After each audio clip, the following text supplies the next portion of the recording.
अवश्य सुनिए जगत गुरु तत्वदर्शी संत रामपाल जी महाराज के अमृत वचन, सर्व पवित्र धर्मों के पवित्र शास्त्रों के आधार पर। परम पिता परमात्मा पूर्ण ब्रह्म, सर्व सृष्टि रचनहार, कुल के मालिक कबीर साहब जी की असीम कृपा से आप पुण्यात्माओं को ये सत्संग सुनने को उपलब्ध हुआ।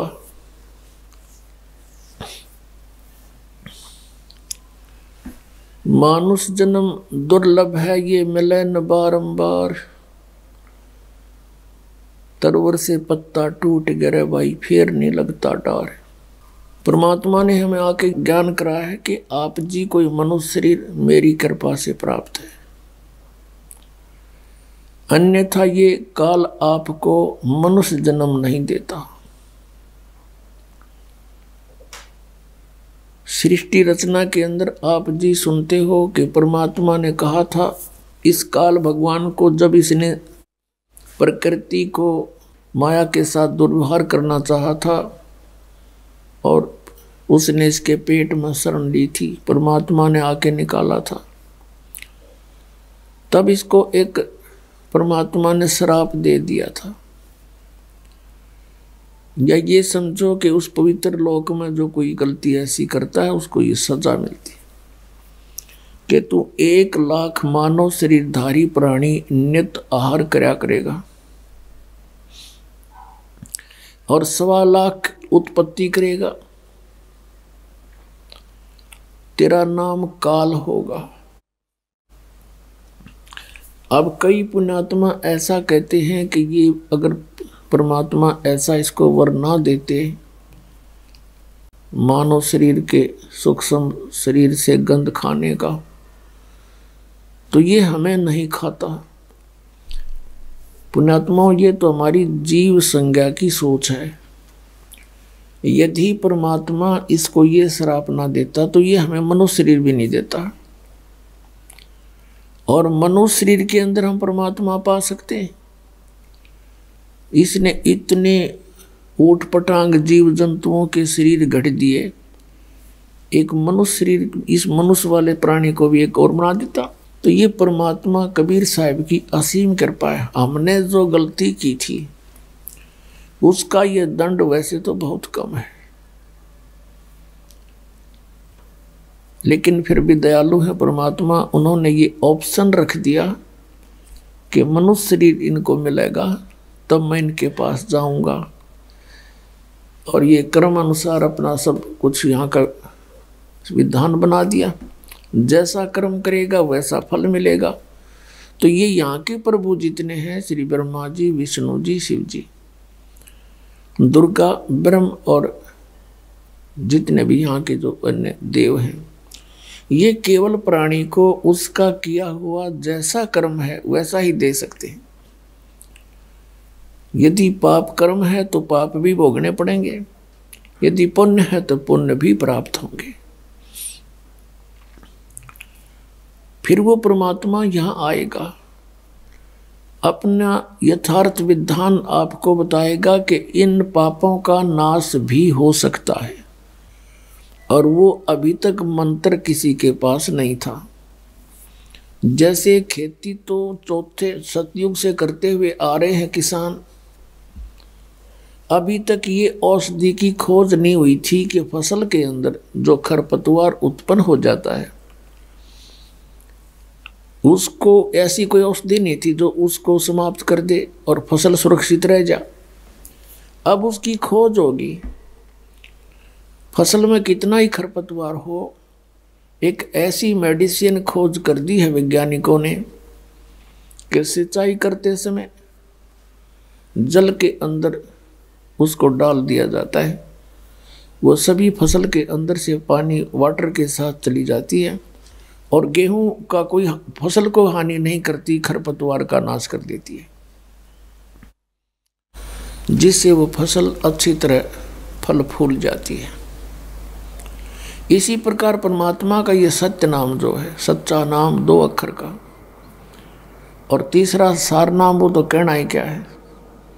ये वो औषधि है जो हमारे पापों का नाश कर देती है, पुण्य सुरक्षित रह जाती।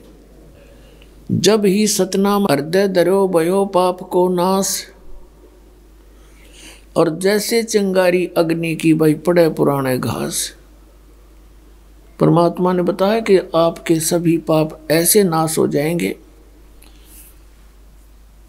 जिस प्रकार ढेर सारे सूखा घास पड़ा हो, चाहे हजारों क्विंटल पड़ा हो, उसमें एक माचिस की सीख जला कर लगा दे, सभी जलकर सवा हो जाते हैं। और चलती है तेज हवा आंधी, उस राख को भी कहीं की कहीं पटक देती है, तो फील्ड क्लियर हो गया। इसी प्रकार परमात्मा कहते हैं, जैसे सूरज के आगे बदरा, ऐसे कर्म छयारे, और प्रेम की पवन करे चितमंजन, फिर झलके तेज नयारे। जैसे सूर्य के सामने बादल आ जाते हैं, सूर्य उगा हुआ होते हुए भी हमें दिखाई नहीं देता। जब चलती है तेज हवा, बादलों को इधर का उधर फेंक देती है, तो हमें सूर्य साफ दिखाई देता है। इसी प्रकार अभी तक जिन्होंने परमात्मा को देखा नहीं, जाना नहीं, उन्होंने परमात्मा के विषय में अटकलबाजियां की कि वो प्रकाश ही प्रकाश है, वहाँ कुछ है नहीं। तो यहाँ परमात्मा कहते उनके सामने बादल छाए थे पाप कर्मों के। कर्मों के छाया ऐसे थी जैसे बादल आगे अड़गे हों, और उनके पास वो मंत्र था नहीं जिससे पाप नाश हो जाए और जिससे वो परमात्मा को देख सके और यथार्थ सतीथि बता सके। जिन महापुरुषों को परमात्मा आए स्वयं आकर के मिले और उनको वो मंत्र दिया सतनाम 2 अक्षर का, उन्होंने वो साधना की और आंखों देखा अपनी दिव्य दृष्टि से परमात्मा को सचखंड के अंदर, और साथ जाकर भी देख कर आए, फिर वापस छोड़े, फिर उनकी दिव्य दृष्टि काम करने लगी, सतनाम से उनके पाप नाश हो गए। तो यहाँ बैठे भी वो सब चित्रण बताया करते थे परमात्मा का, और जिनको भगवान मिले नहीं उन्होंने परमात्मा को निराकार बताया है। अब ये समागम तो चल रहा है पुण्यात्माओं, ये बहुत ही महत्वपूर्ण दिन है हमारे लिए, पूरे मानव समाज के लिए, सभी प्राणियों के लिए। फाल्गुन महीने की द्वादशी यानी फाल्गुन सुदी द्वादशी, चांदनी द्वादश, और सन 1727 और संवत 1784 को दिन के 10 बजे परमात्मा जिंदा महात्मा रूप बना के अपने सतलोक से, उस धूलोक से चलकर आया। गांव छुडानी के जंगल में, जहाँ पर आदरणीय गरीबदास साहिब जी गौवें चरा रहे थे, 10 वर्ष के बालक थे। उनके साथ में गांव के और भी बड़ी उम्र के ग्वाले भी थे। 150-200 गौवें वो रखा करते थे। बहुत बड़ा क्षेत्र था, बहुत ज़्यादा जमीन थी गरीबदास जी के, लगभग 1400 एकड़ जमीन थी। उसमें बिजाई बहुत कम होती थी, वर्षा ही एक खेती का साधन था, या कोई रहट कुएं वगैरह होते थे, नहरें नहीं थी, जिस कारण से अधिकतर चरागा और पशुधन ही पाला करते थे। परमात्मा वहां आए और गरीबदास साहिब जी तथा अन्य भक्त, अन्य वो पाली वहाँ पर एक जांडी के पेड़ के नीचे रोटी खावे थे, भोजन खा रही थी। परमात्मा जिंदा महात्मा के रूप में वहाँ प्रकट हुआ और थोड़ी सी दूर से आते हुए नजर आए। कबलाना गांव से छुडानी गांव का रास्ता उसी जांडी के पेड़ के साथ से गुजरता था। तो उन्होंने सोचा पाड़ियों ने कि ये कोई रास्ता चलता फकीर आ गया है। उनसे कहा महाराज भोजन पाओ। परमेश्वर ने कहा भोजन मैं पाके आया हूँ भाई अपने गांव तक। पालियों ने पूछा कौन सा गांव आपका? कि मेरा गांव सतलोक है। कितनी दूर है बाबा जी यहाँ से? परमात्मा ने कहा 16 शंख कोस की दूरी पर। बात उनके समझ में आई नहीं। फिर उन्होंने कहा महाराज हम अतिथि को ऐसे नहीं जाने देते, हमारा अनादर होता है, हमें पाप लगेगा। आप तो महात्मा भी हैं, कुछ ना कुछ आहार तो करना ही पड़ेगा, खाओगे नहीं तो दूध तो पीना ही पड़ेगा। अभी गऊओं का दूध निकाल देते हैं। कुछ ऐसी भली गाय होती थी, उनका किसी टाइम दूध निकाल ले। परमेश्वर ने कहा भी मैं कुंवारी गाय का दूध पीता हूँ, पिला दो। तो वो पाली कहने लगे बाबा जी तेरी नीयत ठीक को नहीं, मजाक करते हो आप हमारा कोई स्वीकार करना नहीं चाहते हमारी भेंट। तब गरीबदास जी खड़े हुए और कहा महाराज जी देखो कुंवारी ये बच्चिया है, इसके बच्चा नहीं हुआ है, दूध कहाँ से देगी? परमात्मा ने कहा तुम्हारे पास कोई ऐसा पात्र हो 5-4 किलो का, वो ला। तो वह एक लस्सी ले जा करते, छोटा मटका था मिट्टी का, वो खाना खुना खा के उन्हें मांझ धोकर दर रखा था। कहा महाराज जी ये रहा। परमात्मा ने कहा इसके नीचे रखो, थनों के सतन के नीचे। गरीबदास 10 वर्ष के बालक लेकर बैठ गए और कहा देखो जी दूध कैसे आवेगा। परमात्मा ने कमर पर थपकी मारी उस गऊ के और कहा बेटा ऐसे आएगा। उसी समय लंबे लंबे सतन हो गए और दूध का पात्र भर दिया, धार चल पड़ी। तो आधा परमात्मा ने पिया, शेष उन पालियों से कहा ले भाई तुम भी पी लो ग्वालो, ये अमृत है, ये सचखंड सतलोक से आया है। वो पाली तो कहने लगे हम नहीं पियो, पाप का दूध है, कुंवारी गाय का है, जंतर मंत्र से किया है, और तेरा पता ना तू किस जाति का है। गरीबदास जी कहने लगे लो महाराज मुझे दे दो।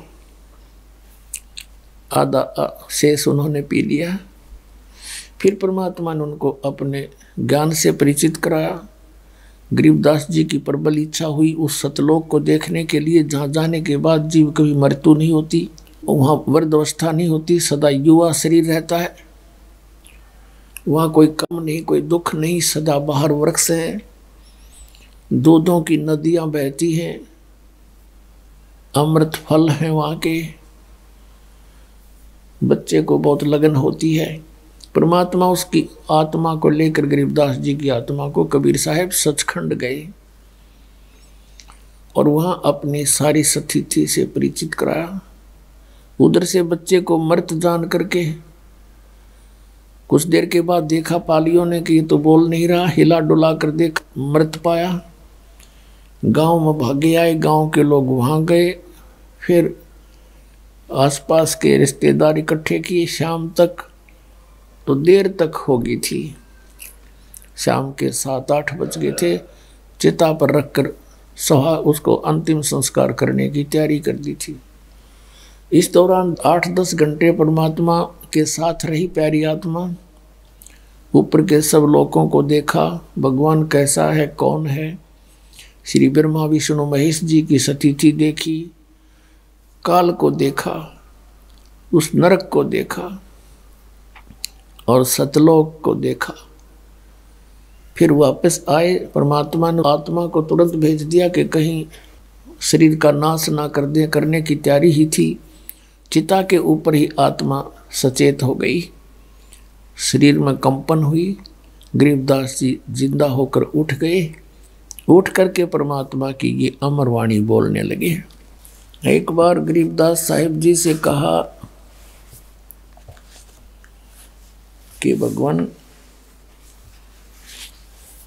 जैसे ये एक फाग का दिन, होली का दिन आता है, तो अन्य व्यक्ति कहते हैं कि आओ जी होली खेलते हैं। तो गरीबदास जी कहने लगे, भाई अब इस होली में हमारा दिल नहीं लगे, हम तो राम नाम की होली खेला करते हैं,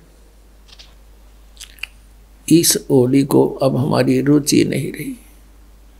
जैसे नानक साहिब जी से कहा था, क्योंकि आदरणीय नानक साहिब जी को भी परमात्मा बेई नदी पर मिले थे एक जिंदा महात्मा के रूप में, और वहां से उनको अंतर्ध्यान किया था और 3 दिन तक नानक साहिब जी को बेई नदी में डूबा मान लिया था। और फिर उनको भी इस लोक की सतिथि से और सतलोक की महिमा से और सतपुरुष की महिमा से परिचित करा के, अपने आप से परिचित करा के उनको फिर वापस भेज दिया था। तो फिर उनको भी ये लोक ऊट पटांग सा नजर आने लगा। तो नानक साहिब जी भी मायूस रहते थे। जैसे आप पढ़ते हो कि उनकी पहली उदासी माने बिल्कुल संसार से विमुख हो गए, नौकरी त्याग दी। लेकिन आदेश परमात्मा का था कि बच्चा तुम यहाँ प्रचार करो, मेरा गुणगान करो। परमात्मा चारों युग में आए हैं और कहा कि चारों युग में मेरे संत पुकारे और कूक कहा हम हेल रे, या हीरे माणिक मोती बरसे यो जग चुगता ढेल रे। परमात्मा ने कहा कबीर साहब ने कि चारों युगों में मेरे संतों ने मुझसे परिचित होकर के महिमा गुणगान किया मेरा, जनता को सच्चाई से परिचित करा, लेकिन कोई नहीं माना। हीरे माणिक मोती बरसे ये जग चुगता ढेल रे।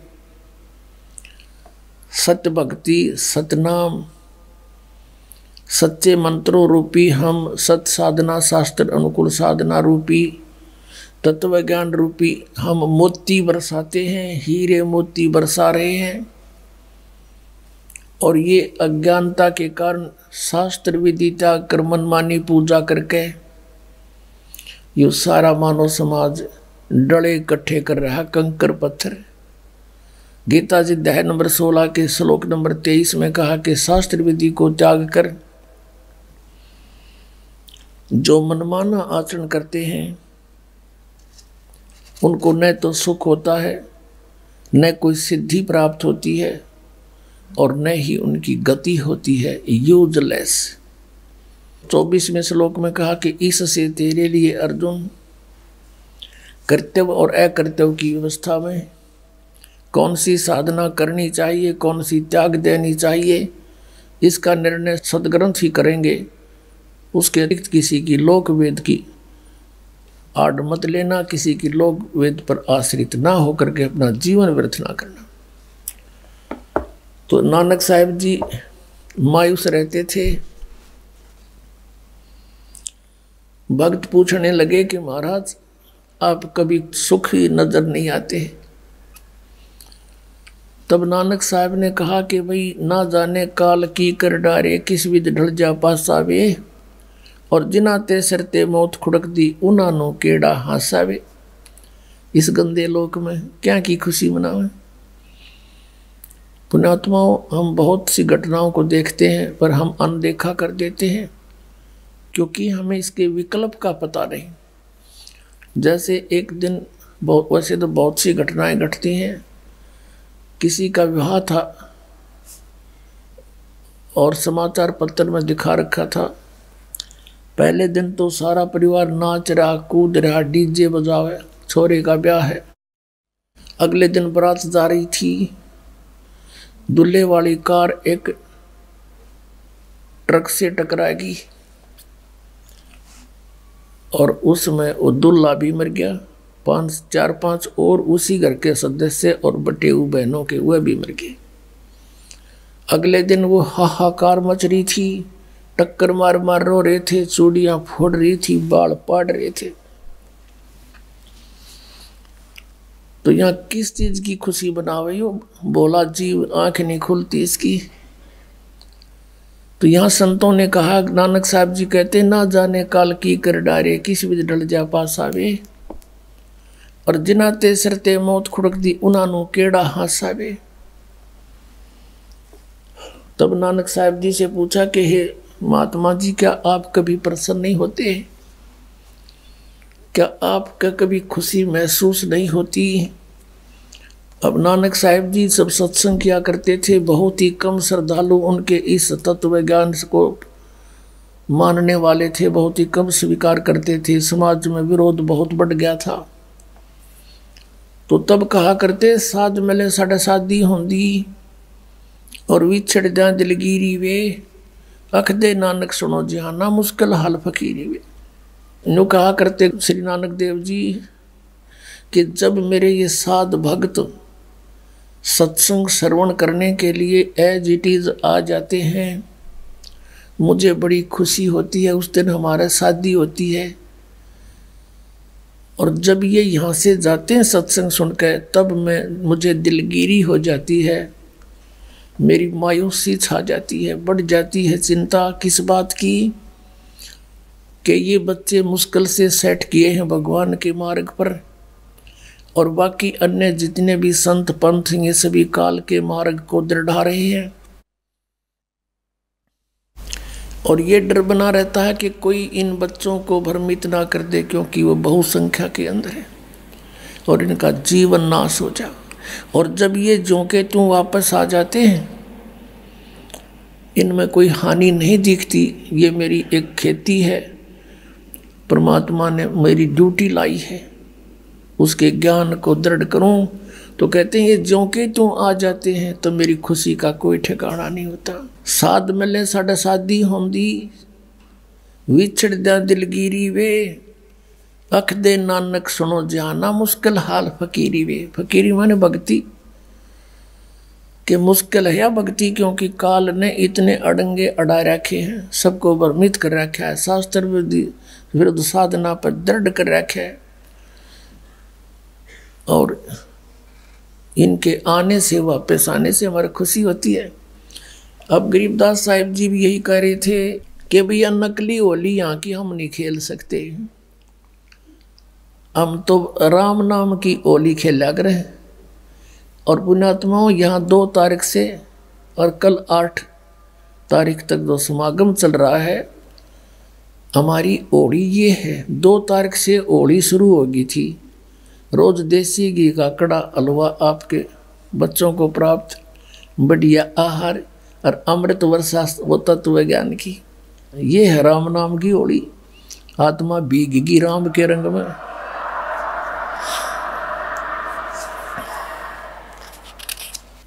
आप जी ने कबीर सागर में कल पढ़ा था कि परमेश्वर कबीर जी ने कहा था कि 12वां पंथ जो गरीबदास जी का होगा, उसमें गरीबदास जी के द्वारा मेरी महिमा की वाणी प्रकट होगी, यथार्थ ज्ञान मैं उसके माध्यम से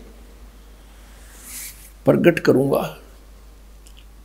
गीता जी अध्याय नंबर 4 के श्लोक नंबर 32 में कहा है कि उस परमेश्वर के मुख से उच्चारित वाणी में ये भक्ति मार्ग, यज्ञों की जानकारी विस्तार के साथ कही गई है। वो ज्ञान है, और वो परमात्मा ने खुद अपने मुख कमल से बोला है। वो सच्चिदानंद ब्रह्म की वाणी है, वो तत्व ज्ञान है।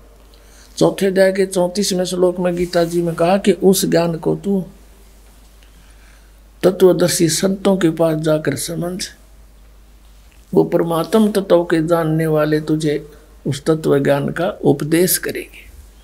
इससे सिद्ध है कि गीता ज्ञानदाता भी कंप्लीट स्पिरिचुअल नॉलेज नहीं रखता। ऑप्शन छोड़ दिया कि उसको तो तत्वदर्शी संत बताएंगे जो पूर्ण कंप्लीट ज्ञान है। तो वो कंप्लीट ज्ञान कबीर परमेश्वर ने स्वयं अपने मुखारविंद से बोला था।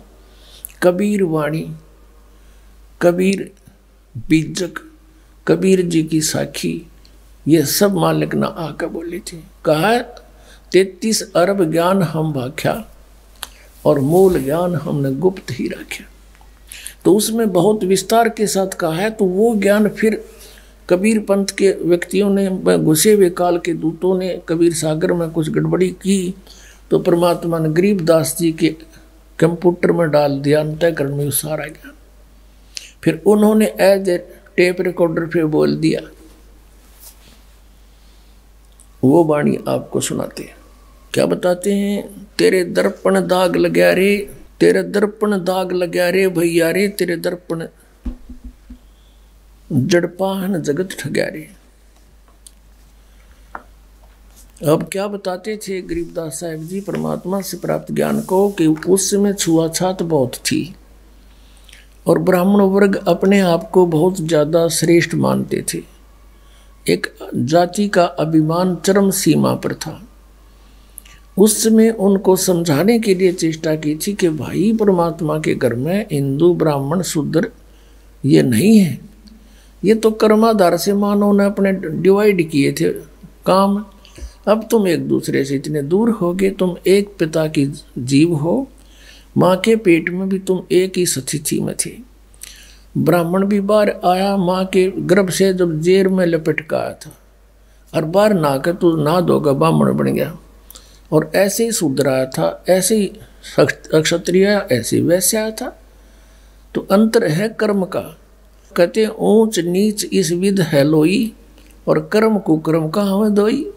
बुंडे कर्म करनिया, दुष्ट कर्म करनिया, चाहे ब्राह्मण है, चाहे अक्षत्रिय शूद्र है, वैश्य है, वो तो नालायक आदमी है, दुष्ट है। और अच्छे काम करनिया किसी भी जाति में है, वो नेक आत्मा है। ऊंच नीच इस विध है लोई, और कर्म कुकर्म कहाँ में दोई। तो यहाँ क्या बताते हैं? तेरे दर्पण दाग लग्या रे भैया रे, जड़पाहन जगत ठग्या रे। इन पंडितों को जो ब्राह्मण गुरु पद पर विराजमान थे उनको कहा परमात्मा ने, संतों ने। आम जाति से कोई लिंक नहीं था इसका। जैसे मेरे दादा गुरुजी जाट जाति से थे, गांव छावला दिल्ली में, नजफगढ़ से गुड़गांवा रोड पर। तो वो 4 विषय के आचार्य हो गए, काशी विद्यापीठ पढ़ के, और पंडित चिदानंद कहलाए। पंडित चिदानंद खरखोदा के पास एक छोटा सा गांव है गोपालपुर, वहाँ आज भी आश्रम विद्यमान है, उस पर लिखा है पंडित चिदानंद आश्रम गोपालपुर। और मेरे गुरुदेव थे वो ब्राह्मण जाति से थे, गांव पैतावास बड़ा, जिला भिवानी दादरी के पास। और वो अपने आप को पंडित नहीं कहते थे, वो तो संत कहते थे। तो हमने एक परंपरागत जाति मान ली। तो जाति से यहाँ लिंक नहीं है, यहाँ केवल जो गुरु पद पर विराजमान है, जो अपने आप को वेदों और गीता के मार्गदर्शक मानते हैं और शास्त्र विरुद्ध ज्ञान देकर जनता को भ्रमित कर रहे हैं, उनके विषय में कहा है कि तुम सच्चाई से दूर होकर अन्य नियम बनाकर बैठ गए, ऊंच नीच में उलझ गए। जय तू ब्राह्मण और ब्राह्मणी जाया तो आन बाट क्यों नहीं आया। अगर तू ब्राह्मण है और तेरी माँ भी ब्राह्मणी है और सब तुम औरों को नीच समझते हो, तो तू माँ के जैसे और उत्पन्न हुए उसी तरह तू उत्पन्न हुआ है। तो कितने और का तक होए खाए में गले कड़के जो मानते तू ब्राह्मण था, यानी तेरे रास्ते सारे न्यारे हैं। तो क्या बताते हैं? ते गाला कंद जनेऊ, तू भूला बाट बटेऊ।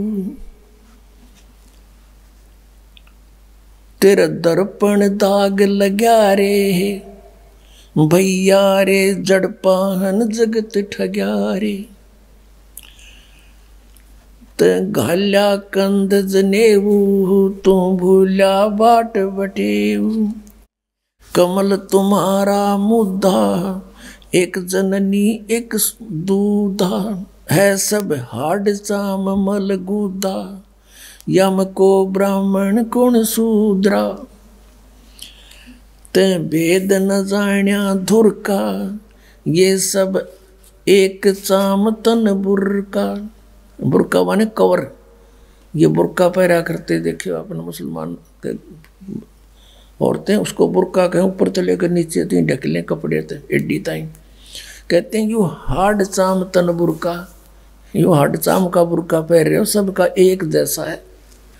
ते ज्ञान न पाया गुरु का, यम कौन हिंदू कौन तुर्का, सब एक चाम मल धीरा, यम को चेला को पीरा, तुम छानो नीर और खीरा, होगा घर चौड़ हदीरा, क्या 68 तीर्थ नहाए, द्वारका में दाग दगाए, जहाँ रहते अनगिन मीना, जिन झिमर को गल दीना, बहुविध भिन्न आचारी, यो झूठा खेल जुआरी, सतनाम गरीब सहाई, गट मुझसे खा बिलाई।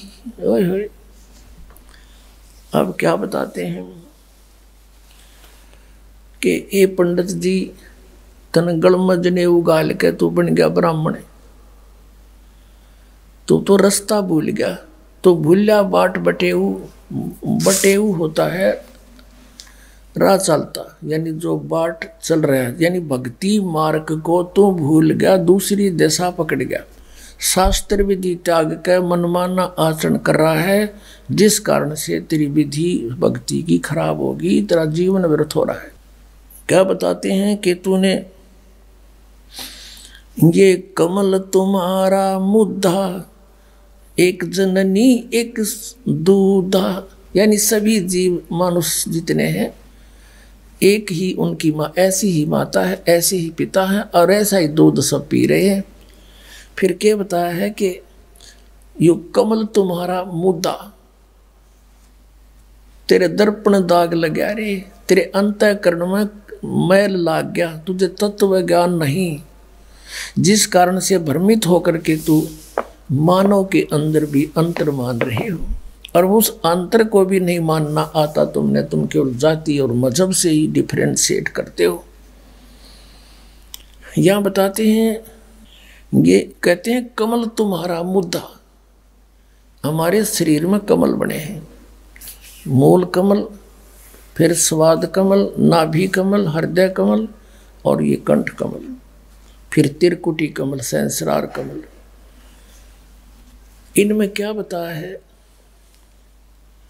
कि तुम्हारी साधना ठीक ना होने से तुम्हारे कमल जितने हैं वो मुरझाए पड़े हैं, मुद्दे हो रहे हैं, उल्टे हो रहे हैं। न्यू अपनात्मा हमारे कमल जो है सबके, जब तक यह सत भक्ति सतनाम और ये मंत्र आपको देते हैं, प्रथम मंत्र नहीं मिलता, तब तक सबके कमल सुकड़ी पड़ी अंतड़ियाँ, अंदर छोटी छोटी सी अंतड़ी होती, छोटी छोटी पत्ती सी, जैसे कमल के फूल की पत्ती होती है, इस प्रकार की छोटी छोटी पत्ती सी होती है आत्ता की,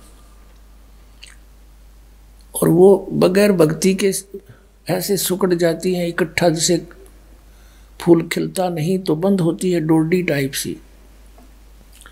और जब ये सत भक्ति स्टार्ट होती है, प्रथम मंत्र आपको देते हैं, तो आपके कमलों में जैसे हवा भरा कर ब्लेडर में न्यो हवा भरती चली जाती है, और फिर वो धीरे धीरे धीरे धीरे ऐसे करके ऐसे खिल जाते हैं। परमात्मा कहते तुमने देखा कि तुम्हारे कमल तो मुद्दे पड़े हैं, क्योंकि भक्ति ठीक है नहीं, तुम ये राग द्वेष इकट्ठे करोगे और तुम्हारे अंदर भरा के हैं, मुसलमान का हम बड़े, हिंदू का हम स्वच्छ। परमात्मा कहते हैं जीव हमारी जाति है, मानव धर्म हमारा, हिंदू मुस्लिम सिख ईसाई कोई धर्म नहीं है न्यारा। तो क्या बताते हैं कि कमल तुम्हारा मुद्दा, इसलिए तुम सच्चाई को पकड़ नहीं पाते। परमात्मा ने मुसलमानों को भी समझाया है, कबीर साहब जी ने क्या कहा कि वही मोहम्मद, वही महादेव और वही आदम, वही ब्रह्मा, दास गरीब दूसरा कौन है, देख अपने घर में। हजरत मोहम्मद जो है भगवान शंकर के लोक से आया हुआ एक पुण्यात्मा प्राणी था, स्वर्ग के उनका गण था, वहाँ से उसकी जब समय समाप्त हो जाता पूंजी पुनों का, फिर उसको एक मनुष्य जन्म पृथ्वी पर मिलता है, और वहाँ आकर के फिर इनको फरिश्तों ने आकर के ज्ञान दिया। फिर कहते हैं वही मोहम्मद वही महादेव, और वही आदम वही ब्रह्मा। और आदम जी जो आए थे वो ब्रह्मा के लोक से आए हुए पुण्य प्राणी थे। कहते तुम अगर देखना चाहो तो अपने कमल खोलो, उनमें देखो, फिर पता लग जाए, थारा झंझटा मिट जाए। ये आदम जो है वही ब्रह्मा के लोक से आया हुआ था, और यहाँ अपनी कमाई जो इसने की वह बर्बाद करी, और फिर पितृलोक में पहुंच गया, वहां विराजमान है। तो क्या बताते हैं, तै भेद न जाण्या धुर का, सब एक चाम तन बुर का। तन दुर का ज्ञान नहीं, पूर्ण ज्ञान नहीं है। ये सब का एक जैसा शरीर, एक बुरका है, ऊपर तो कवर सा कपड़े का कपड़ा डाल रखा है तुम्हारे ऊपर, चोला। तै ज्ञान न पाया गुरु का, इसमें कौन हिंदू को तुर का। कबीर साहब कहते हैं गुरु बिन का हुन पाया ज्ञाना, जो थो था बुस छड़े मूड किसाना। गुरु बिन वेद पढ़े जो प्राणी, समझे न सार रहे अज्ञानी। तो यहाँ गरीबदास जी कह रहे हैं ते ज्ञान न पाया गुरु का, तेने गुरु नहीं मिला तुमने। यम कौन हिंदू कौन तुर्क का, इनमें कौन हिंदू कौन तुर्क है। एक परमात्मा के बच्चे सारे तुम यार एक दूसरे ने लाठी ठाए खड़े हैं। परमात्मा कहते हैं कोई कहे मारा राम बड़ा है, कोई कहे मारा राम बड़ा है, कोई कहे खुदाई रे, कोई कहे ईसा मसीह बड़ा है। ये बाटा रहे लगाई रे, कोई कहे हमारा राम बड़ा है। बिना ज्ञान के बाटे बैठे हैं, और परमात्मा ते एक कहे हो बड़ा न छोटा, वो है जो कुछ है। सतपुरुष पूर्ण ब्रह्म कबीर साहिब। तुम छानो नीर और खीरा, होगा घर चौड़ हदीरा। क्या 68 तीर्थ नहाए, द्वारका में दाग तगाए। जहाँ रहते अनगिन मीना, जिन झिमर को गल दीना। तुम कहते हो कि स्नान करने जाते हो, तीर्थों में जाते हो, द्वारका में, मथुरा में और जगह, गोमती गोदावरी, कहते उन तीर्थों में तुम नहाने जाते हो, और वहाँ पर मछलियाँ रहती हैं, और वो ना पा रहे हो, उन तंजीमर पकड़ के ले जा काट दो ना 2 मिनट में। बताओ, तुमसे पहले तो वो वहीं ना थी विद्वान, तुम्हारी पर भी लगने पहले भी वो जीव जंतु उसमें थे, वो तो आपसे पहले पार हो जाने चाहिए थे। तो यहाँ बताते हैं तुम छानो नीर और खीरा, होगा घर चौड़े हदीरा। तुम नीर खीर को यानी दूध पानी को छानो, तत्व ज्ञान को पहचानो, कौन सी भक्ति करनी है कौन सी नहीं करनी है, और फिर आगे कदम बढ़ाओ। अब ऐसे कोई इधर भाग रहा है, कोई इधर भाग रहा है। अब जैसे आना है बरवाला हरियाणा हिसार में, और दिल्ली से कोई जा रहा है मथुरा को, कोई जा रहा है जयपुर को, कोई जा रहा है मेरठ को, और सभी कहते हैं कहाँ जा रहे हो, बरवाला जा रहे हैं। अरे बरवाला का तो रास्ता भी ना पकड़ा तुमने। कहने का भाव ये है कि हम सभी मोक्ष चाहते हैं, और मोक्ष मार्ग किसी का भी नहीं, इस पृथ्वी पर नहीं, 21 ब्रह्मांड में नहीं किसी के पास। तो पुण्यात्मा ये बातें प्रथम बार कोई सुनता है तो ऐसा लगता है जैसे ये दास के बारे में कि बड़ा अभिमानी आदमी। तो अभिमानी नहीं, यो दास ज्ञानी हो गया और तत्व ज्ञान से परिचित हो गया, और जिस कारण से ढोल के डंके पर कहता कि इस पृथ्वी पर किसी के पास मोक्ष मार्ग नहीं। वो तो मेरे सामने आ जाओ और बात करो, चर्चा करो सामने।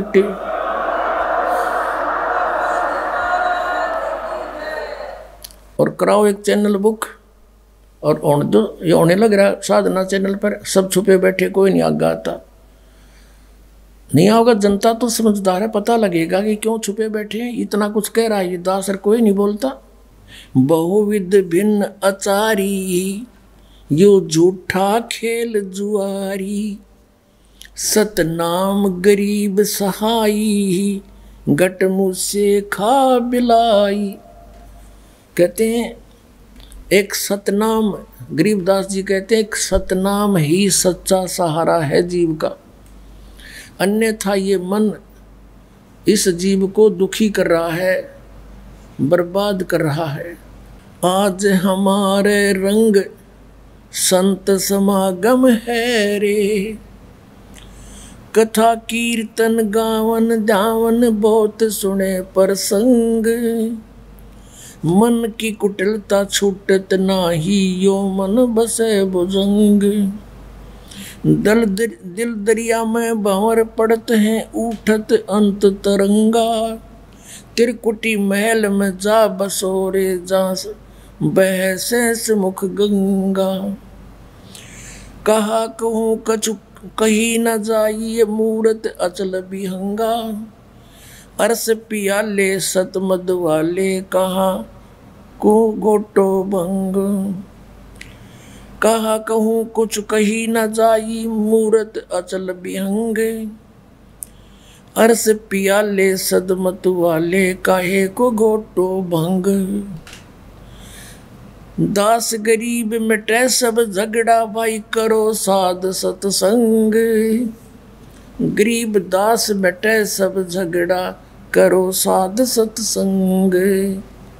अब क्या बताते हैं, भेड़ पूछ को पंडित पकड़े ये भादो नदी बिहंगा, गरीब दास व भव जल डूबे जहाँ नहीं साध सतसंग। क्या बताते हैं कि कबीर साहब कहते हैं कि कबीर इस संसार को समझाऊं कै बार, ये पूछ पकड़ के भेड़ की और उतरा चाव पार। पुणात्माओं, जब आप इस तत्व ज्ञान से परिचित हो जाओगे, कलेजे में कारण पूरी चोट लगेगी आपके कि कहाँ छुपा था ये अमृत ज्ञान। हम परमात्मा ने लिखा अपनी वाणी में कि ये बुरा के स्थान पे रे ही खा रहे हैं।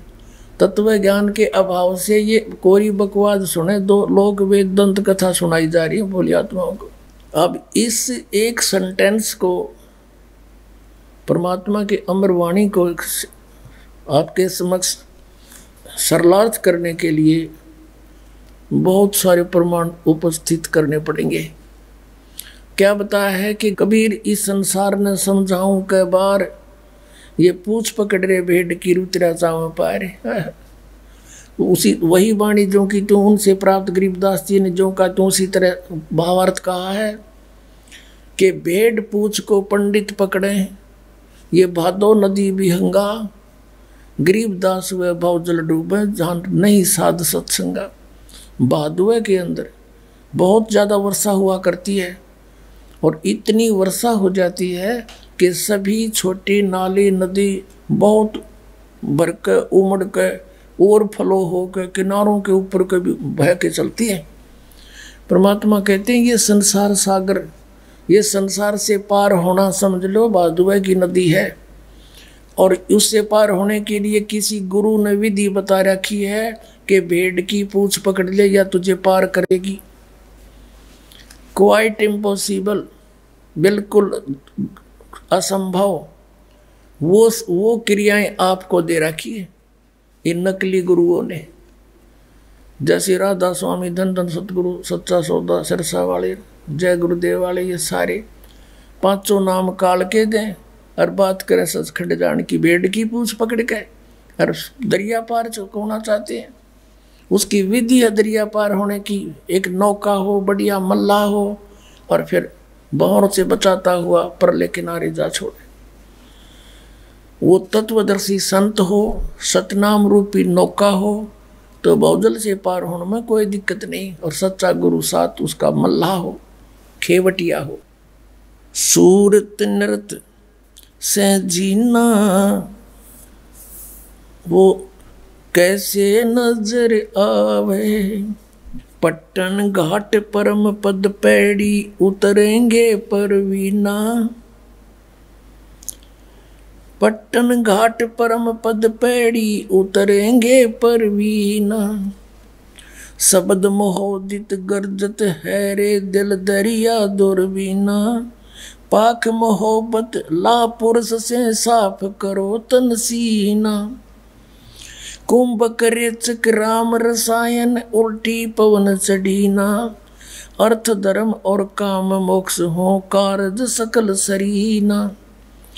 जन्म जौहरी के घर पाया परख लाल दुर्बीना।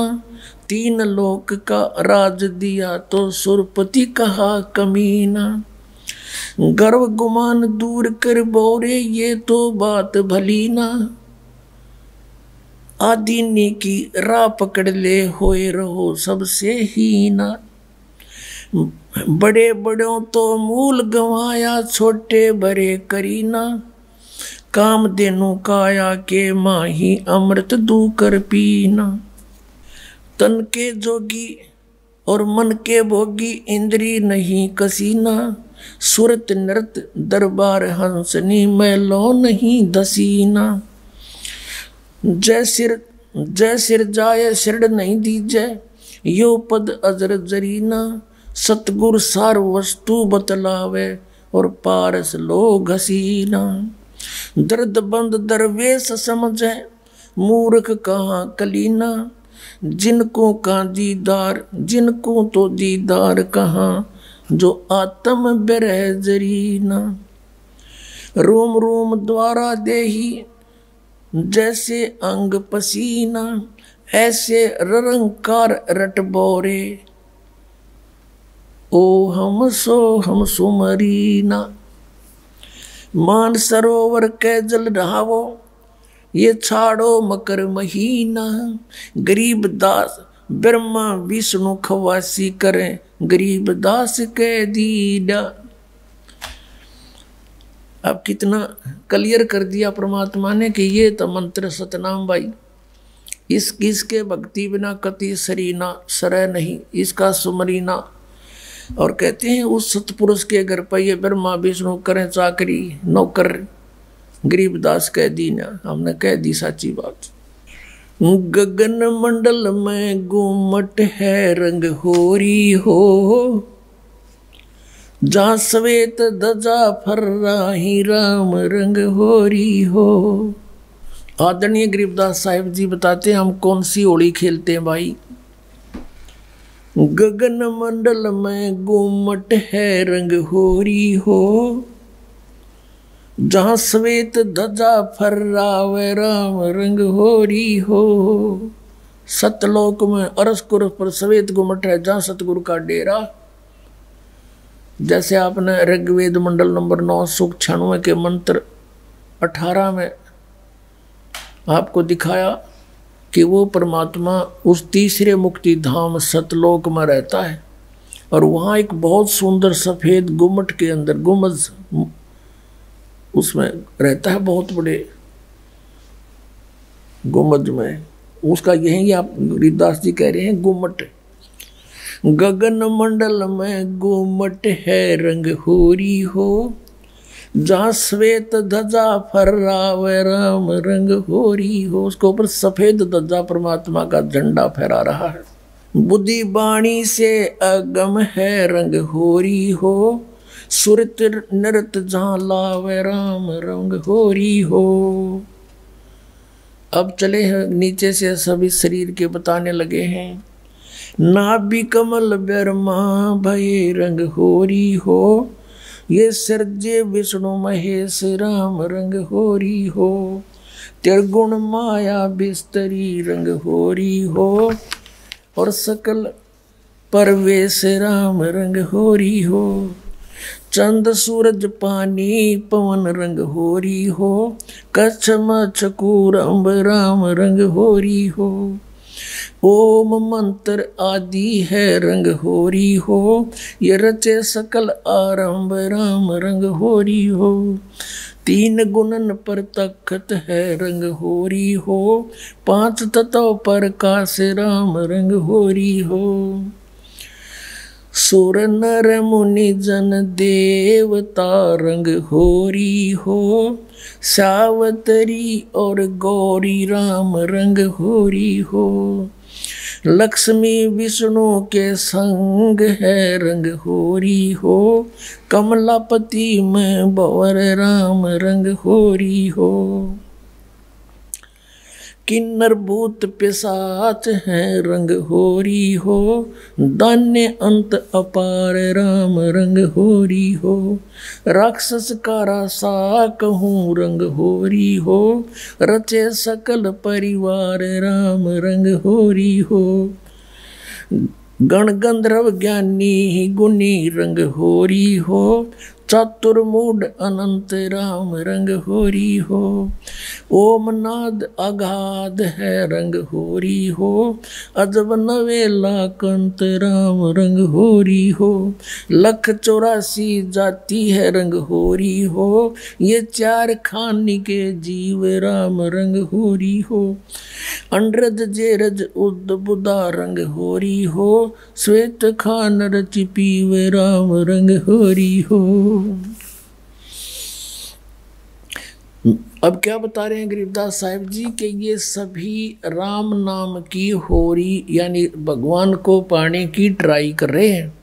सावित्री, ब्रह्मा, विष्णु, कृष्ण जी, शंकर भगवान और सभी देवता ये सभी मालिक को चाह रहे हैं, पर इनको रास्ता ठीक मिला नहीं।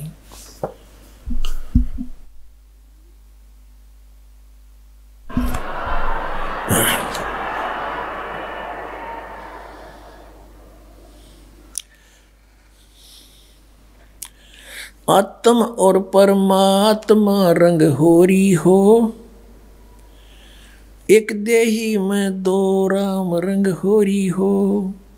सतगुरु मेला करत है रंग होरी हो, चलो अगमपुर धाम राम रंग होरी हो।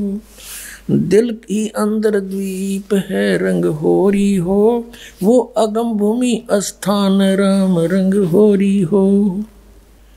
शून्य सरोवर हंस मन रंग होरी हो, वहाँ खेले फाग बसंत राम रंग होरी हो।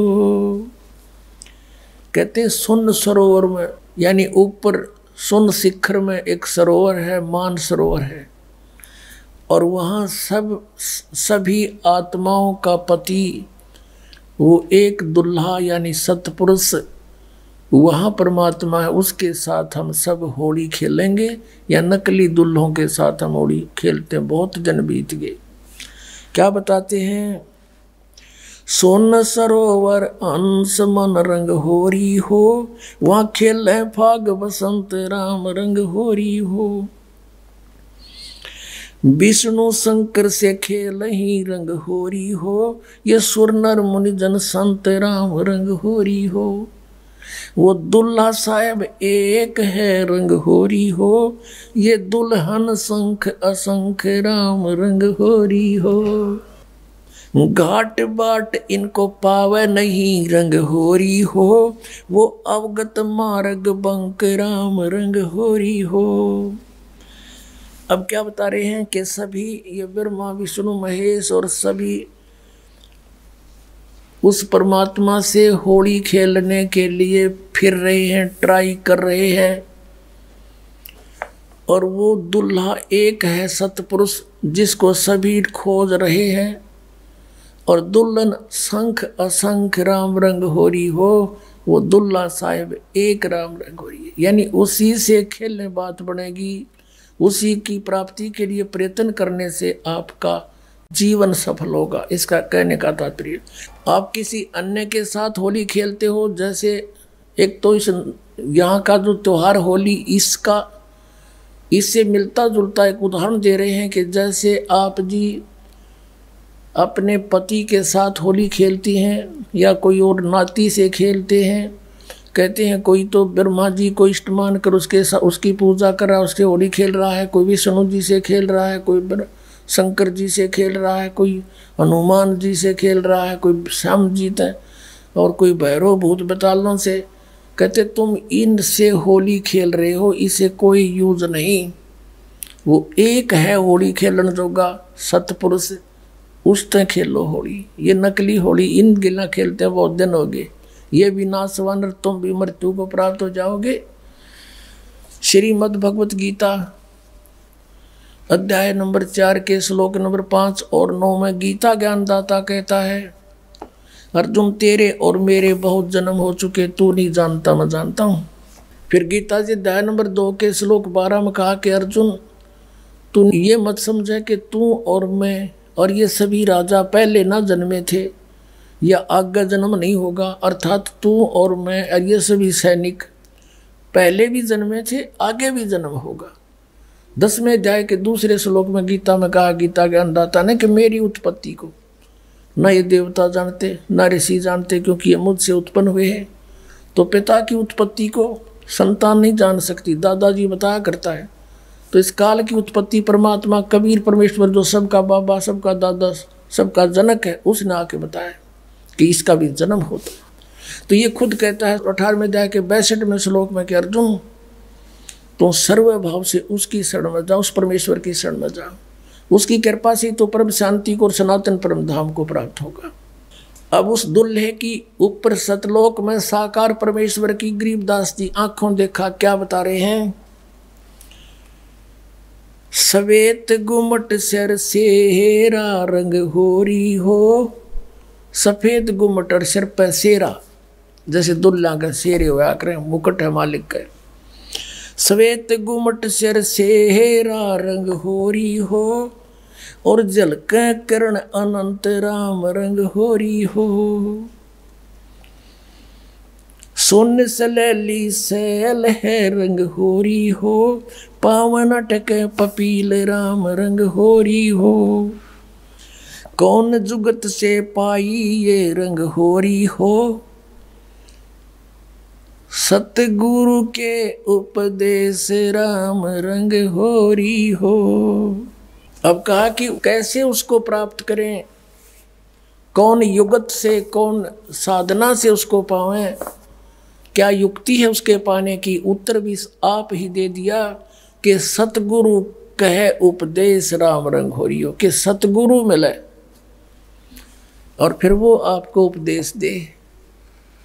पुण्यात्माओं, ये अभिमान ना समझना, यथार्थ ज्ञान जानना कि इस पृथ्वी पर सतगुरु नहीं इस दास के अतिरिक्त, और सतगुरु बिना मोक्ष नहीं। अब ये झूठे गुरु भी हैं और ये अपने आप को सतगुरु भी कहलाते हैं। तो सतगुरु के कहने से, फीत लगाने से सतगुरु नहीं होते। जैसे कबीर परमेश्वर कहते हैं, खरना हो के हरि कबहू सिंह की खाल उड़ाए। यदि गधे ने शेर की खाल उड़ा दे, वो शेर नहीं बन सकता, शेर जैसा जरूर दिखाई देता है। एक कुमार शरारती सा था, उसने किता एक शेर मरा पा गया, उसकी खाल तार ली, अपने गधे पर डाल दे और खेतों में छोड़ दे। खेतों में रखवाले रहते थे फसल के। वह चांदनी रात में उन्हें देखा कि वही कौन आ गया। पहले से सोचा कोई पशु आ गया, चल लठ लेकर गए। इतनी दूर से देखा चांदनी में शेर हवाई, सारे ने डांक ठोक दी, भाग गए गाँव में। अब वो छक्के खा के खेती अपने सामने, वो सुबह सुबह वक्त से कुमार फिर आके ले जाए उसने। ऐसे कई दिन बीत गए, बहुत सा नुकसान भी हो गया। तो वो कहने लगे, अब गांव में चर्चा चली, आसपास के गांव में भी चर्चा गई कि भाई एक शेर आवे है और खेती घना नुकसान करे। और तो एक कुम्हार ने सुन ली, उसने सोचा भाई शेर खेती तो नहीं खा सकता, फसल तो खाता ही नहीं वो। फिर वो समझ गया कोई कुम्हार की जालसाजी है। उसने कहा भाई उस शेर को की पहचान तो मैं करवा दूंगा। तो गांव वाले बोले भाई कैसे, कि मेरे साथ चलो। बुरख वाले बोले ना भाई, रात के समय हम नहीं जाओ। उसने उनको समझा बुझा के तुम वृक्षों पर चढ़ जाइयो और मैं भी तेरे साथ चढ़ जाऊंगा, कुछ लीला करना चाहूँ, मेरी सहयोग दो। चल भाई। वो अपने 5-4 गधे आके ले गया उड़े और वो छोड़ दिए फसल के बाहर बनी में थोड़ी सी दूरी पे, और वो चढ़ गए वृक्षों पर। अब उसको भी डाउट था कि सचमुच शेर हो। तो थोड़ी सी देर में वो शेर आ गया, सब लोगों को देखो वो आ गया, वो आ गया, वो खाने लग रहा, खेती फसल खाने लग गया। अब थोड़ी सी देर में वो गधे जो थे उन्होंने बड़े सुर अपने लागे हर हर कर हो, तो उधर से वो शेर का भी उठी कोकू कोकू की ही, वो भी ला गया वहां से होचू करता हो उड़े आ गया, और वह खाल खोल उतर गई पड़ गई कितना हो, उड़े भाईचारा में आगे खड़ा हो गया।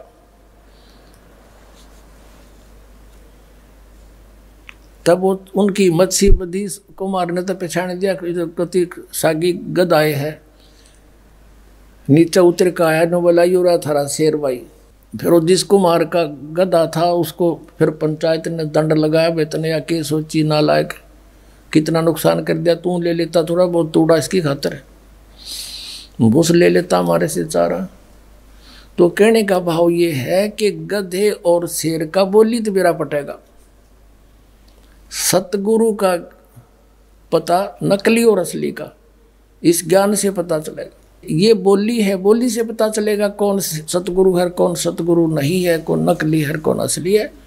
अब क्या बताते हैं, खेचरी भूचरी चाचरी रंग होरी हो, खेचरी भूचरी चाचरी रंग होरी हो, और अकल अगोचर जान राम रंग होरी हो, उन मणि घर आसन करो रंग होरी हो, ओ पावे पद निर्वाण राम रंग होरी हो, द्वादश दल में बैठिए रंग होरी हो, उल्टा नाभ समो राम रंग होरी हो, तिरकुटी भंवर गुंजार ही रंग होरी हो, और स्वर्ण कलश को बह रंग होरी हो, अमृत धारा बरस ही रंग होरी हो, ये पीव संत सुजान राम रंग होरी हो।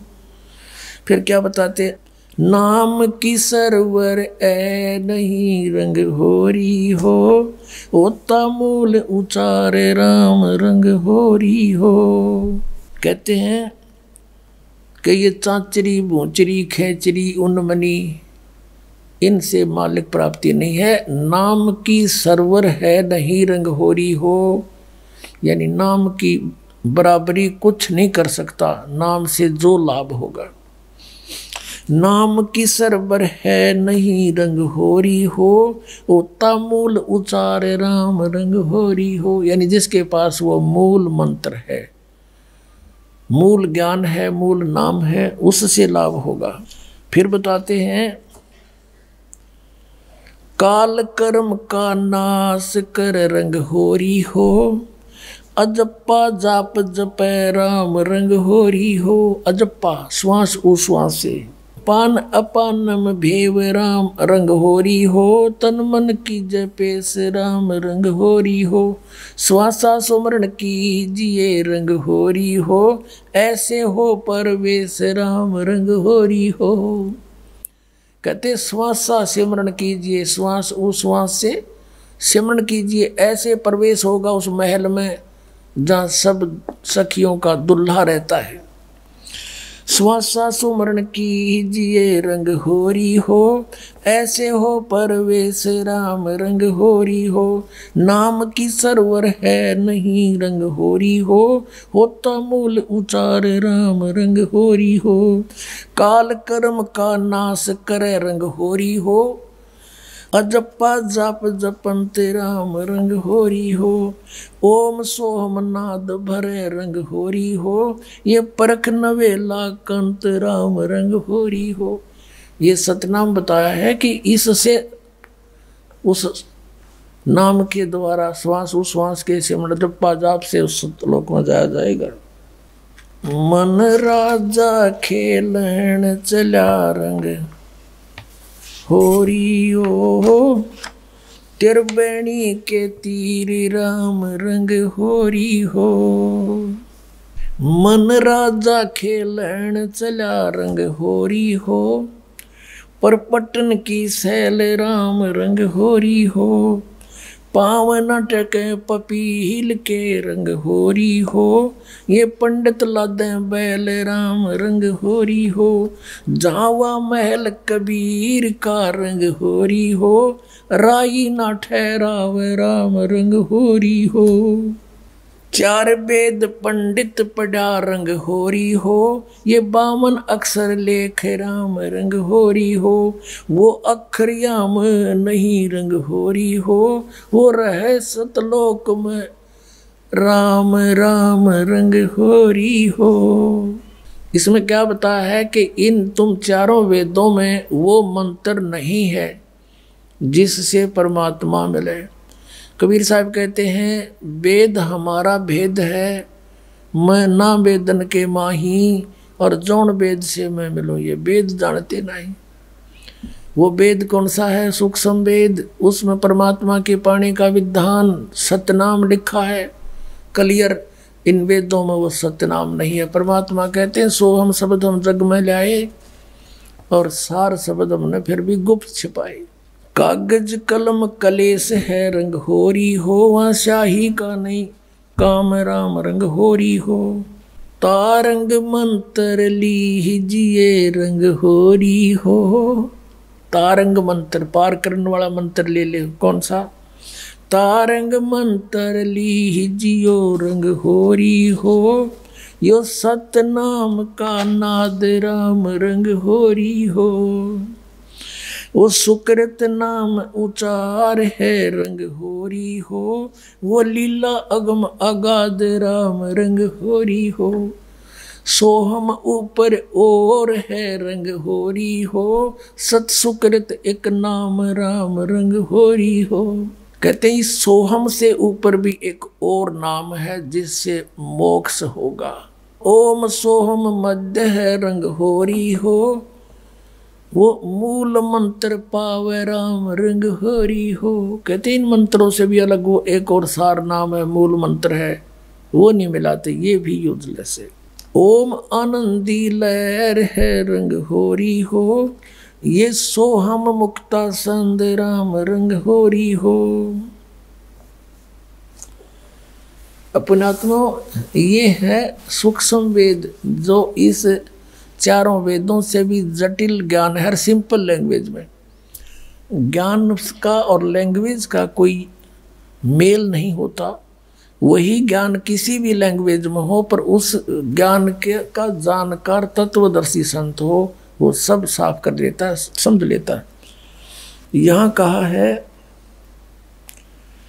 कि जो ओम मंत्र है, जैसे श्रीमद् भगवद गीता अध्याय नंबर 8 के श्लोक 13 में गीता ज्ञानदाता कहता है कि अर्जुन ओम इति एकाक्षरम ब्रह्म व्यवहारण मामन समन्वय पर्याति तजन देहम सयाति परमाम गतिम।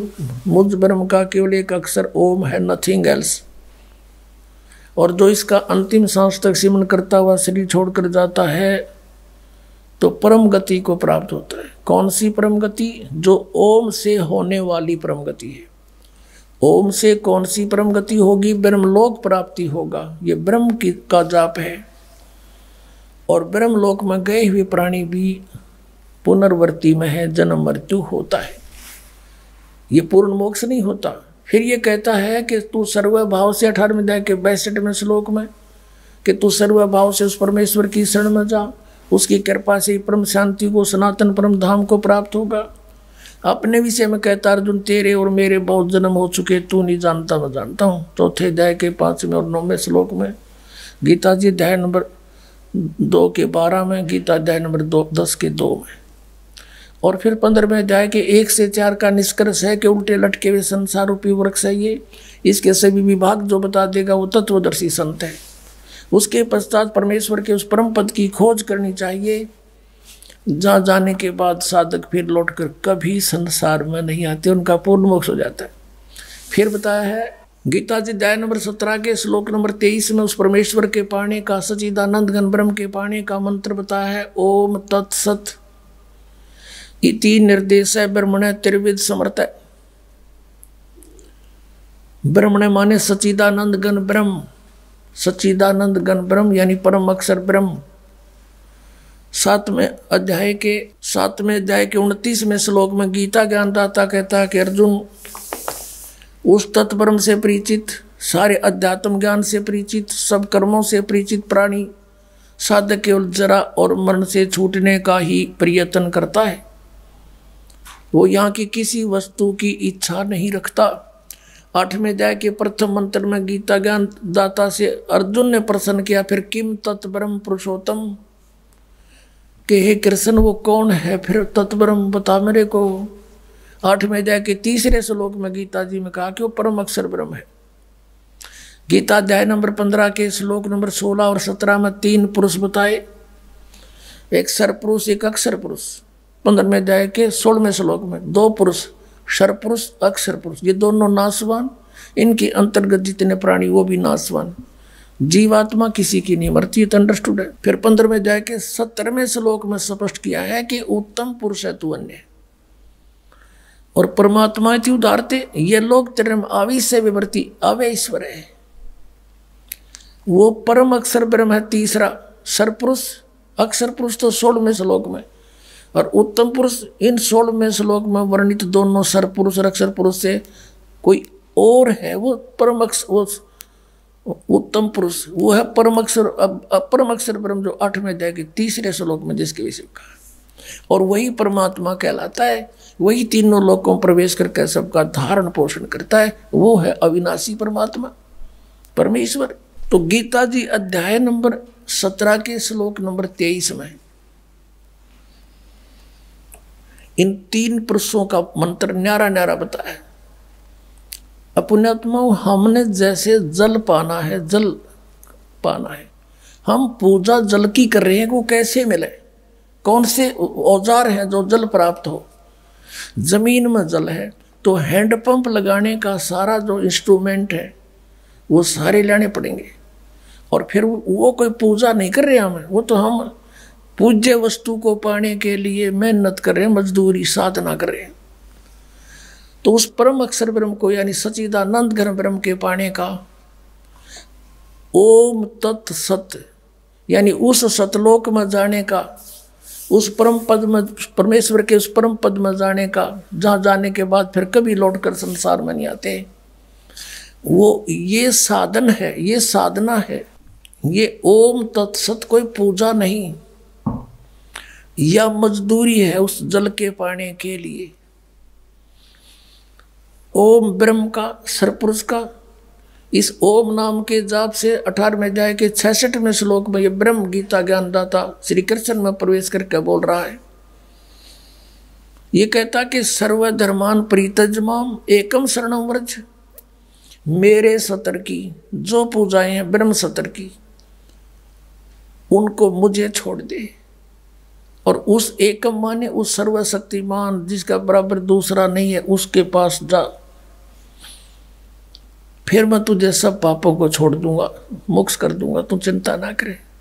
अब हमने किसी का कर्जा ले रखा है, कर्जा उतरा नहीं तो उसने मजदूर बना लिए, और हमारा किसी अच्छे साहूकार से जो है ना मेल हो गया और उसने उसका कर्जा दे दिया, अगले भाई छोड़ इसको मैं ले जाता हूँ, वहाँ मजदूरी करें, तेरे वहाँ बैठा दिया पंखे के तले नीचे कलम दिवा कर ले बेटा कराड़ा बढ़िया नौकरी दोगुना दूंगा तनख्वाह तुझे, तो वो अब पे छोड़ देगा, फिर मजदूरी नहीं कराएगा, उसका पैसा मिला।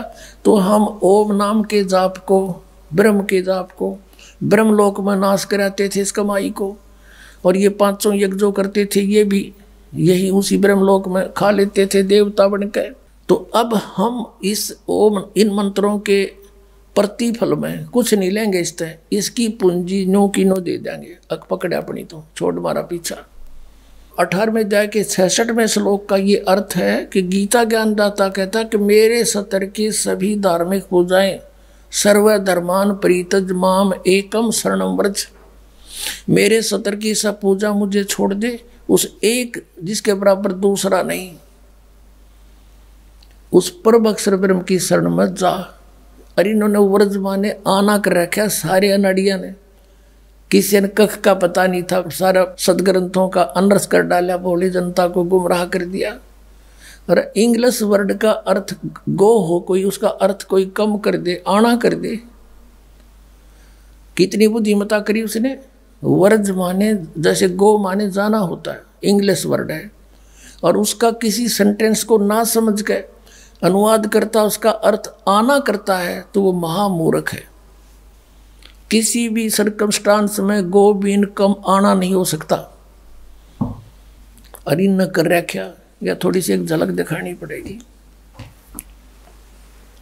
अब पता चलेगा ज्ञानी और अज्ञानी का, सतगुरु और झूठे नकली और सच्चे सतगुरु का। ये है श्रीमद् भगवत गीता। गीता प्रेस गोरखपुर से प्रकाशित, अनुवाद करता है जय दयाल गोविंद का। अब हम आपको श्रीमद् भगवत गीता अध्याय नंबर 18 का श्लोक 62 दिखाएंगे। गीता अध्याय नंबर 18 श्लोक नंबर 62 में क्या कहा है कि हे भारत, सब प्रकार से उस परमेश्वर की शरण में जा, उस परमात्मा की कृपा से ही तू परम शांति को और सनातन परम धाम को प्राप्त होगा। अब यहाँ तो ये लिख गए गच्छ माने जा, इसका सब नबेरा था गच्छ माने जाना, तो नहीं छुपा सके। आगे देखो अध्याय नंबर 18 का और श्लोक नंबर 66 देखते हैं। इसमें लिखा कि सर्व धर्मान प्रीतज माम एकम शरणम व्रज, ये व्रज शब्द है। अहम तवा सर्व पापे भ्या मोक्षामी मासुच, ये गीता ज्ञानदाता कहते। इन्होंने क्या अनुवाद किया है कि संपूर्ण धर्मों को अर्थात संपूर्ण कर्मों कर्तव्य कर्मों को मुझ में त्याग कर तू केवल एक मुझ सर्वशक्तिमान सर्वधार की शरण में वर्ज माने आ जा। ये देखा बैठा बैठा रखे ने, मैं तुझे संपूर्ण पापों से मुक्त कर दूंगा, तू शोक मत कर। अब ये कह मेरी शरण में आ जा। गीता जी अध्याय नंबर 2 के और श्लोक नंबर 7 में अर्जुन तो पहले कहे मैं तो आपकी शरण में हूँ और मेरी बुद्धि इस काम करना छोड़गी। ये देखिएगा अध्याय नंबर 2 का और श्लोक नंबर ये 7 है, ये 7 नंबर श्लोक है। इसमें कहा है कि कायरता रूप दोष से अपहत हुआ स्वभाव वाला धर्म के विषय में मोहित चित्त हुआ मैं आपसे पूछता हूँ, जो साधन निश्चित कल्याणकारक हो वह मेरे लिए कहिए, क्योंकि मैं आपका शिष्य हूँ, इसलिए आपके शरण हूँ, मुझको शिक्षा दीजिए। अब ये कहे कि तू मेरी शरण में आ जा तो नहीं जची बात। अर्जुन तो पहले कहे मैं तो आपकी शरण हूँ, आपका शिष्य हूँ, मेरी बुद्धि काम नहीं करती, मेरे कल्याण में जो उचित हो वो बता दे। अब यहाँ फिर नो कहे कि मेरी शरण में आ जा, यानी जची। और 18 में जाए कि 62 में श्लोक में सपट कहा है कि उसकी शरण में जा। अब कोई ये कहता है इनसे कि वो भगवान श्री कृष्ण किसकी शरण में जाने को कहता है, कहता अपनी शरण में कह रहा है। इन नोटकलबाजी मार रखी थी। अब ये आपने देखा गीता प्रेस गोरखपुर से प्रकाशित पुस्तक जिसमें वर्ज माने आना लिख रखा है, जबकि वर्ज माने जाना होता है। आपको शब्द कोश दिखाता हूँ, संस्कृत हिंदी कोश। ये कौन है इसका संग्रह करता, वामन शिवराम आपटे, और ये यहाँ से छपा है मोतीलाल बनारसी दास पब्लिशर्स प्राइवेट लिमिटेड दिल्ली से। इसमें दिखाते हैं आपको, ये देखिएगा वर्ज, यहाँ पर है वर्ज। वर्ज माने जाना, चलना, प्रगति करना, विदा होना। अब आपको दिखाते हैं ये तो सब नकलियों की, एक का कुएं का पानी, एक का कुएं की भांग पी रखी। नहीं देखो, श्री सुधांशु जी आचार्य, श्रीमद् भगवत गीता, आचार्य सुधांशु जी महाराज, और ये प्रकाशक हैं विश्व जागृति प्रकाशन, ओंकारेश्वर महादेव मंदिर, जी ब्लॉक मानसरोवर गार्डन दिल्ली। यहाँ से ये इनके प्रकाशक हैं मुद्रक के। ये है 18वें अध्याय का 66वां श्लोक, 18वां अध्याय और 66वां। सर्व धर्मान परित्यज माम एकम शरणं व्रज, अहम तवा सर्व पापे भ्यो मोक्षामि मा शुच। संपूर्ण धर्मों का आश्रय छोड़कर तू केवल मेरी शरण में आ जा। ठीक है। ये तो सुधांशु जी। और अब देखो आसाराम जी, ये है श्री आसाराम जी के आश्रम से अनुवादित और प्रकाशित संत श्री आसाराम जी आश्रम अहमदाबाद, ये यहाँ से छपी है। श्री योग वेदांत सेवा समिति संत श्री आसाराम जी आश्रम, संत श्री आसाराम जी बापू आश्रम मार्ग अहमदाबाद। इसके दिखाते हैं, ये है 18वां अध्याय और 66वां श्लोक। एकम शरणं व्रज, संपूर्ण धर्मों को अर्थात संपूर्ण कर्तव्य कर्मों को मुझ में त्याग कर तू केवल एक मुझ सर्वशक्तिमान सर्वाधार परमेश्वर की शरण में आ जा। व्रज माने आ जा। अब दिखाते हैं ये सतपाल अंसा देश वालों की, ये देखिएगा श्रीमद् भगवत गीता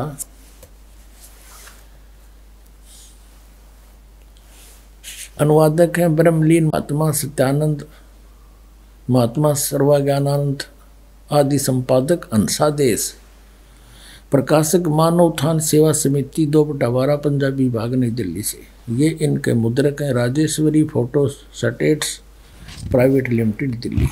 और इनका देखना, इन्हें तो कति इकट्ठा काम कर रखा है, 3-3, 4-4 इकट्ठे के सीट रखे। ये तो सिर्फ अपनी पुस्तकें बनाकर बेचना ही उद्देश्य रखते थे। ये देखिएगा, ये है अष्टदशो अध्याय 18वां अध्याय।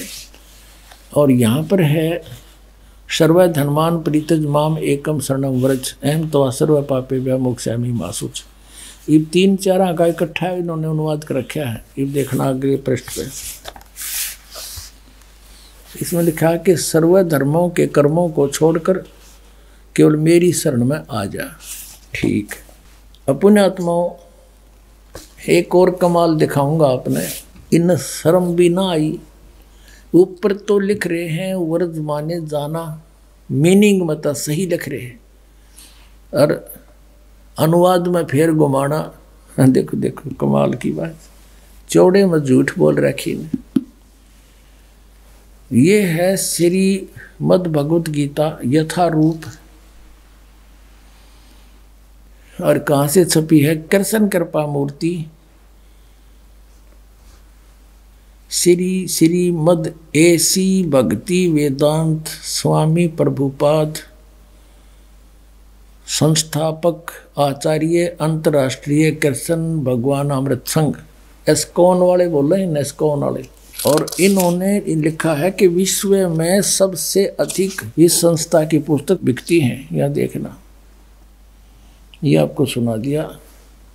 द्वारा किसके द्वारा अनुवादित है? कृष्ण कृपा श्री मूर्ति श्रीमद् एसी भक्ति वेदांत स्वामी प्रभुपाद संस्थापक आचार्य अंतर्राष्ट्रीय कृष्ण भगवान अमृत संघ। और यहाँ से ये और छपी है, ये भक्ति वेदांत बुक ट्रस्ट। ये बड़े दूसरे देशों में भी, Los Angeles, London, Stockholm, Sydney, Hong Kong, Mumbai. अब हम अपने मतलब का काम देखेंगे। ये है 18वां अध्याय, 18वां अध्याय और श्लोक नंबर 66 ये यहाँ से शुरू होता है। सर्वधर्मान परित्यज माम एकम शरणं व्रज अहम तवा सर्व पापे भ्यो मोक्षामि मा शुच। इसका अनुवाद किया है यहाँ पर, हर देख कमाल कर रखे इन्होंने। ये है शब्दों के अर्थ। सर्वधर्मान समस्त प्रकार के धर्म, परित्यज माने त्याग कर, परित्यज्य माने त्याग कर, माम माने मेरी, एकम माने एक मात्र, शरणम माने शरण में, व्रज माने जाओ। ठीक है, यहाँ तो बिल्कुल सही लिखा है इन्होंने, बुद्धिमता दिखाई। व्रज माने जाना, और मेरी शरण में जाओ का अर्थ क्या है? अब यहाँ देखना, ये अनुवाद है इनका, समस्त प्रकार के धर्मों का परित्याग करो और मेरी शरण में आओ। अरे वाह शेरो, या तो जाना और यहाँ घुमाना। अरे वाह बुद्धिमानो, ताला पाड़ दिया। अब देखो नक्की से डले डवा रखे जनता पे, भगवान या इसी मोटी पुस्तक बना रखे गीता जी, एवढे गीता या। अरे 1 घंटे का प्रवचन, इसके सारा निर्णय हो जाता। दास आपके समक्ष करे रूबरू, इन अड़ंगे को छुपाने के लिए अपने ज्ञान को किसी मोटी पुस्तक या बना रखी साधक संजीवनी। और इस 18वें अध्याय के 66वें श्लोक को एक सीधा अर्थ जाना, इसका ना समझ माने से इसको उल्ट सुल्ट अड़गम सड़गम कर इसके को 12 पृष्ठ पर रखे अपने अज्ञान को और ज्ञान बनाने के लिए। बता गोबर का हलवा बन सके कभी, इन तो अड़ंगा कर दिया। ऐसे बढ़िया सदग्रंथ का इन्होंने अड़ंगा कर डाला, रच करके देखिएगा। ये है साधक संजीवनी। ये किसके द्वारा है? श्री राम सुखदास। श्री राम सुखदास है इसके अनुवाद करता, जो बड़े महापुरुष माने जाते हैं। और देखना स्वामी राम सुखदास से इसके अनुवादक हैं। और कहाँ से छपी है? गीता प्रेस गोरखपुर, ये यहाँ से छपी है। अब इसके आते हैं उसी स्थान पर, ये देखिएगा। हे भगवान कबीर ये माया अटपटीक सब गट आनड़ी, किस से न समझाऊं या कुआ भांग पड़ी। 18वें अध्याय का 66वां श्लोक यहाँ से है। क्या लिखा है? सर्वधर्मान परित्यज माम एकम शरणम व्रज अहम तवा सर्व पाप्यो भो मोक्षामि मा शुच। यहाँ देखिएगा, संपूर्ण धर्मों का आश्रय छोड़कर तू केवल मेरी शरण में व्रज माने आ जा। वाह जी वाह। अब देखो ये है 1200 पृष्ठ से शुरू किया इन्होंने। इस व्रज माने जाने को आना अड़ंगा करने के लिए यहाँ से शुरू करी थी बकवाद इसने। देखकर कितने छोटे छोटे अक्षर हैं, अखबार के से समाचार पत्र जैसे, और कितनी बढ़िया पुस्तक देखिए। मेरी एक गिट भी छोटी रह जाए, ये देखो। और फिर भी 2 इंच बच गई। और चौड़ाई देखो, ये देखो तेरा गजब, वो तेरा भला, ये भगवान यहाँ कर आकर टके हैं। देख 1200 से शुरू किया इन्होंने अड़ंगा अड़ा करना। बता। और फिर यहाँ आके ये 1217 पर 17 पृष्ठ, वो तेरा गजब, 1217 पे यहाँ तक ये चल रहा है। 18वें अध्याय का 66वां श्लोक। यशोदा मैया दाऊद जी कहते हैं। ये बता इसका क्या लिंक था आने और जाने में? यशोदा मैया कितना है इसमें? मूर्ख बना रहे, ये मारे बना के यशोदा मैया। सारे भूत बनवा दिए मारे। अब गीता जी में कहीं भी नहीं लिखा हरे राम कृष्ण कृष्ण हरे हरे राधे राधे श्याम मिला दे। है ये कोई मंत्र? ये कहाँ से लाइए? शास्त्र विदिता का मनमान आचरण है। और गीता जी अध्याय नंबर 16 के श्लोक 23 में कहा कि शास्त्र विधि को त्याग कर जो मनमान आचरण करते हैं उनको ना तो सुख हो, ना उनकी गति हो, ना कोई सिद्धि प्राप्त हो, यूजलेस। फिर कहा कि अर्जुन इससे तेरे लिए कर्तव्य की व्यवस्था में सदग्रंथ ही प्रमाण है, उनसे बाहर कोई भी मंत्र जाप मत कर लिए, ना तो बिरान माटी हो जाएगी। और ये सारे इस्तेबार करा आउट ऑफ सिलेबस पढ़ा रहे हमारे को। एक और दिखाते हैं, बहुत बड़े विद्वान माने जाते थे डॉक्टर सर्वपल्ली राधा कृष्णन, कहते इस जैसा विद्वान तो धरती पर नहीं हुआ। ये देखो, ये है इसके राइटर, अनुवाद करता। ये हिंदी पॉकेट बुक से छपी है। विश्व विख्यात दार्शनिक डॉक्टर सर्वपल्ली राधा कृष्णन के अंतर्राष्ट्रीय ख्याति प्राप्त गौरव ग्रंथ। अब इस गौरव ग्रंथ में देखेंगे, ये देखो सर्व, ये 66वां श्लोक 18वें अध्याय का। सर्वधर्मान परित्यज माम एकम शरणं व्रज। सब कर्तव्यों को छोड़कर तू केवल मेरी शरण में आ जा। ये देख लो, विश्व विख्यात विद्वान। एक और दिखाता हूँ आपको, एक नया इंजीनियर पा क्या था इस गीता के अनुवाद में। ये आर्य समाज के धुरंधर विद्वान जो महर्षि दयानंद के विचारों से प्रभावित होकर और इन की सा नाश करा। देख, यह एक पुस्तक है, ये है गीता वैदिक भगवत गीता भाष्यम विवरणोपेतम। भाष्यकार हैं श्री स्वामी आत्मानंद जी सरस्वती। प्रकाशक हरियाणा साहित्य संस्थान, गुरुकुल झज्जर, जिला झज्जर।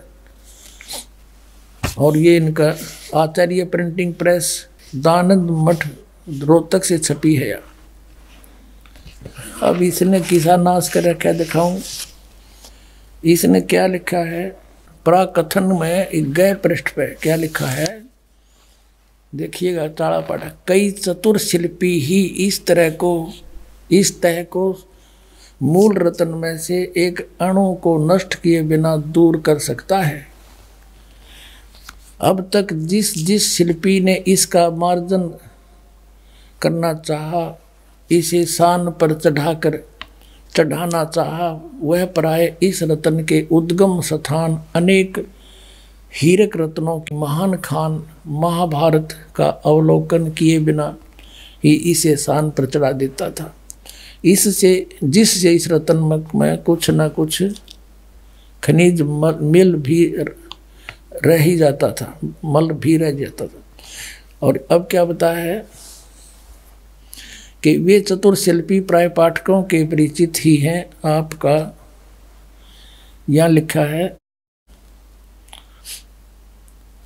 अब साहित्य समाज के सौभाग्य में से इस रत्न यानी को एक चतुर शिल्पी मिला है जो इसकी मूल खान से केवल परिचित नहीं है अपितु वह इसका भली भांति निरीक्षण भी कर चुका है। उस शिल्पी के पुरुषार्थ से गीता रत्न बहुत कुछ अपनी वास्तविक आभा को प्राप्त कर सकता है।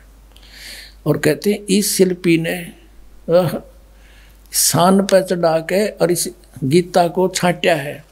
यानी एक शान हो से जैसे लोहार करा करें उस पर कोई पिना करें लोहे की घूमती हुई फिर किसी होती है, उसने घिसा के और उसका कोई औजार बनाते हैं। ये यूँ कह है कि इस आत्मानंद आर्य समाजी आचार्य ने गीता को सही काट छाट कर सही रत्न काट दिया।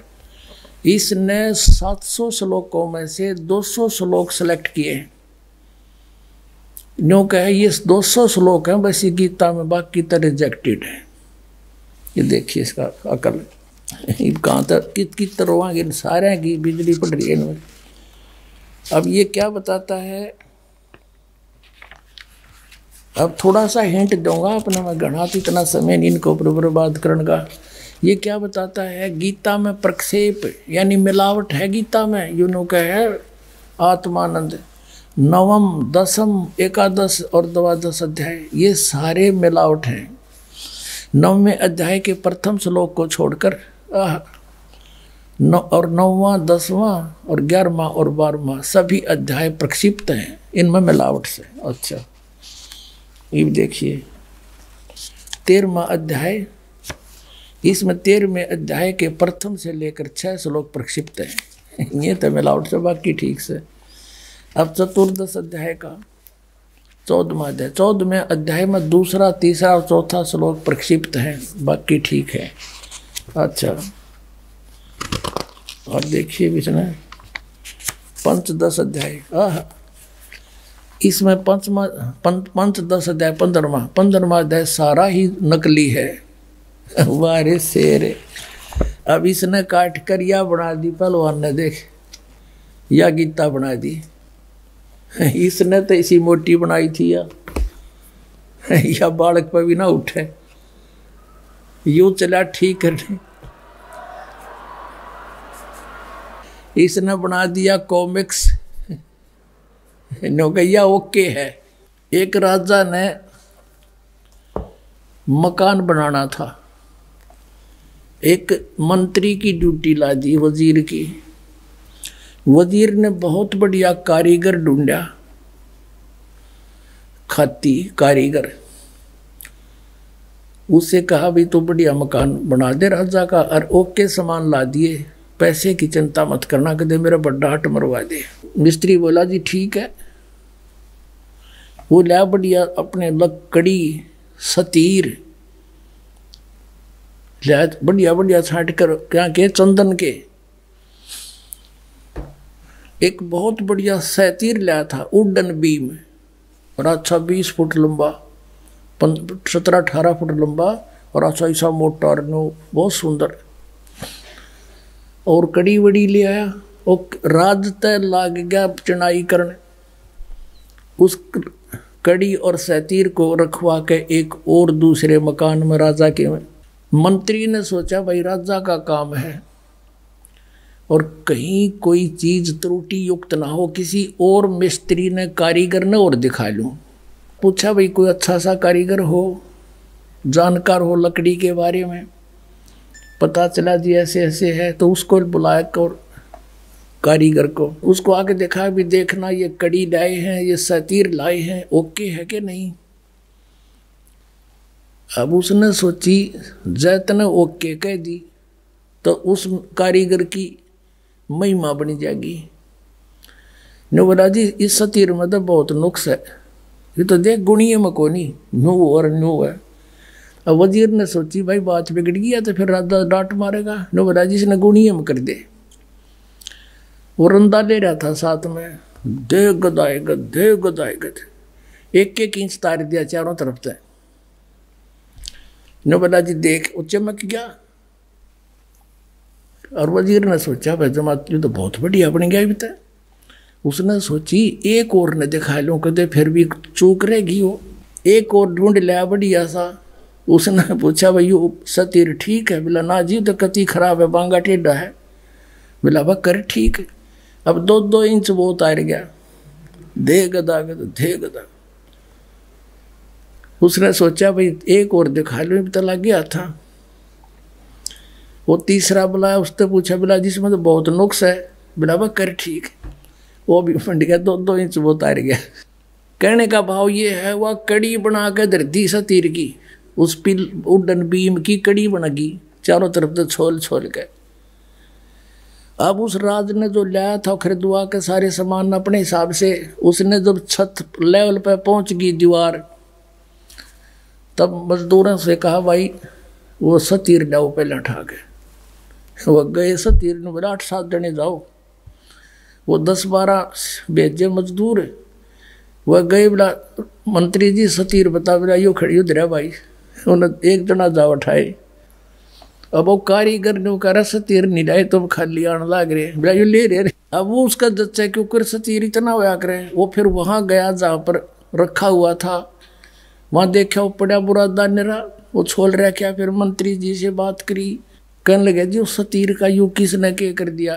ने बोला रे वाह भाई वाह तू अच्छा आदमी, मन मरवा हो क्या, ये सारा बिगाड़ रखा था, ओके ओके करवा दिया। तो इस वैदिक की ताले 10 सतीर की कड़ी बना दी, ओके कर दिया यो। निरंजन धन तेरा दरबार, निरंजन धन तेरा, जहाँ पर तनिक ना न्याय विचार, जहाँ पर तनिक। निरंजन धन तेरा दरबार, निरंजन, जहाँ पर तनिक ना न्याय विचार। वैसा ओढ़े मुल मुल खासा, गल मोतियों के आर। वैसा ओढ़े मुल मुल खासा, गल मोतियों के आर। पतिव्रता को मिले न खादी, सूखा नरस आहार। निरंजन धन तेरा दरबार, निरंजन, जहाँ पर तनिक ना न्याय विचार, जहाँ पर तनिक ना न्याय विचार। भाई पाखंडी की पूजा जग में, संत को कहें लबाड़े। पाखंडी की पूजा जग में, संत को कहें लबाड़े।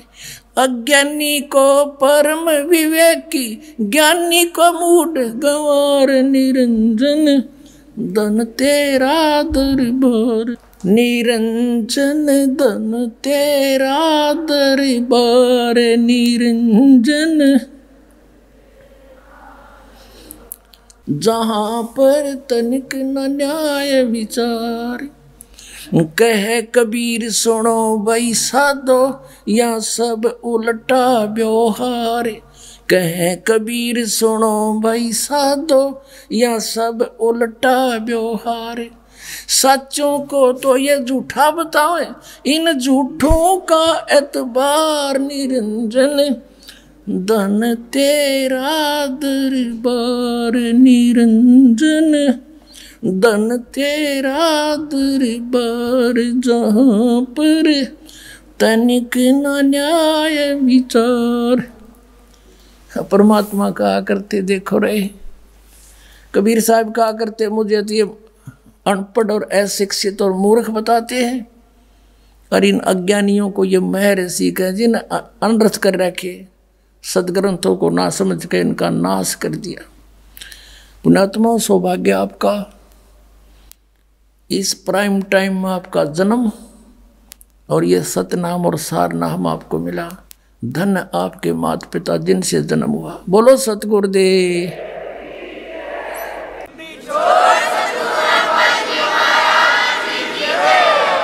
आइए अब हम उन श्रद्धालुओं के अनुभव जानते हैं जो जगत गुरु तत्वदर्शी संत रामपाल जी महाराज जी से दीक्षा प्राप्त कर चुके हैं तथा उनके द्वारा बताए गए भक्ति मार्ग पर चल रहे हैं। नमस्कार जी। नमस्कार सर। क्या नाम है जी आपका? सर मेरा नाम आंचल रावत है। आंचल रावत जी, आप कहाँ से हैं? सर मैं जिला टिहरी उत्तराखंड से हूँ। आंचल जी, संत रामपाल जी महाराज से नाम दीक्षा आपने कब ली?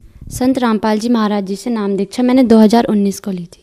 संत रामपाल जी महाराज से नाम दीक्षा लेने से पहले आप क्या भक्ति साधनाएं किया करती थी? संत रामपाल जी महाराज जी से नाम दीक्षा लेने से पहले सर मेरी फैमिली राधा स्वामी पंथ से जुड़ी थी, तो हमने भी बचपन से वही भक्ति करी है।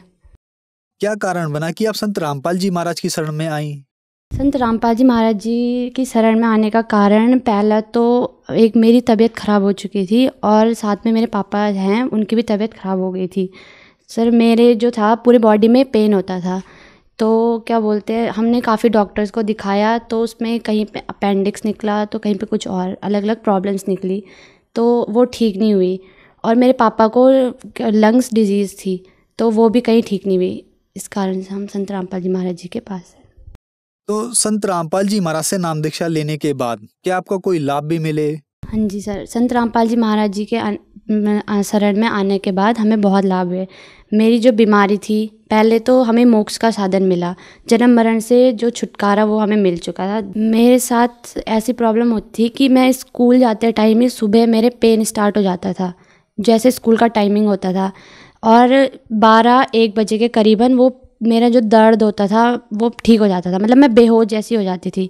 और स्कूल का टाइमिंग जैसे ही ख़त्म होता था वो सही हो जाता था पेन, मतलब वो सिर्फ स्कूल के टाइमिंग पे मेरा जो दर्द था वो पूरा रहता था। दूसरा, मेरे पापा जी की जो तबीयत थी वो थी, उनको खून की उल्टियाँ होती थी, तो वो जो डॉक्टर में दिखाया तो डॉक्टर ने उन्हें ये बताया कि वो फ़ॉरेन में कहीं ऑपरेशन करवाएंगे तो ही ठीक होंगे, यहाँ उसका कोई ऑपरेशन का कोई इलाज नहीं था उसका। उनके लंग्स में कुछ प्रॉब्लम थी, वो उनके लंग्स में जो थे छेद थे हो रखे, तो उस वजह से उनको खून की उल्टियाँ होती थी। तो इस वजह से डॉक्टर ने उन्हें फ़ॉरेन रेफ़र मतलब बोला कि वहाँ जाके ही वो ऑपरेशन होगा, यहाँ उसका ऑपरेशन नहीं है। डॉक्टर ने ये बोला था कि एक लंग जो है पापा का वो पूरा ख़राब हो चुका है, वो काटना पड़ेगा।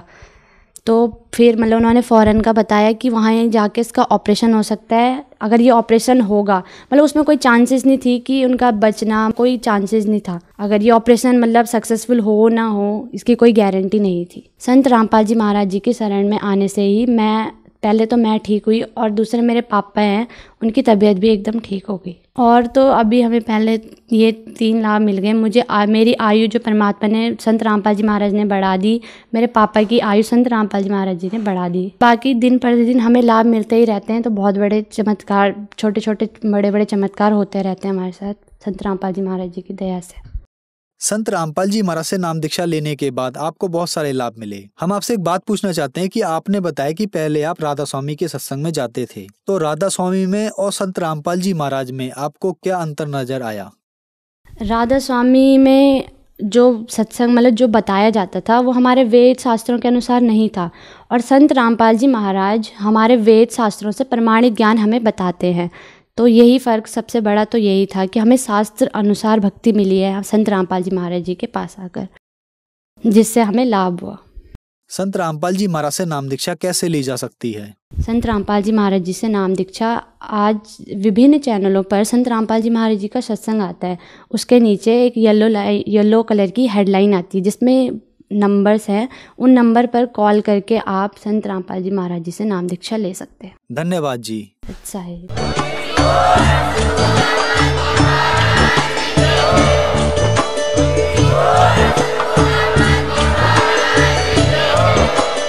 सुन रहे थे जगत गुरु तत्वदर्शी संत रामपाल जी महाराज जी के मंगल प्रवचन। अधिक जानकारी के लिए विजिट कीजिए हमारी वेबसाइट www.jagatgururampalji.org। संत रामपाल जी महाराज जी के शुभ आशीर्वाद से पूरे विश्व भर में 500 से भी ज्यादा नाम दीक्षा केंद्र हैं, जिन पर संत रामपाल जी महाराज जी द्वारा ऑनलाइन निःशुल्क नाम दीक्षा दी जा रही है। अपने नजदीकी नाम दीक्षा केंद्र का पता करने के लिए संपर्क करें 8222880541।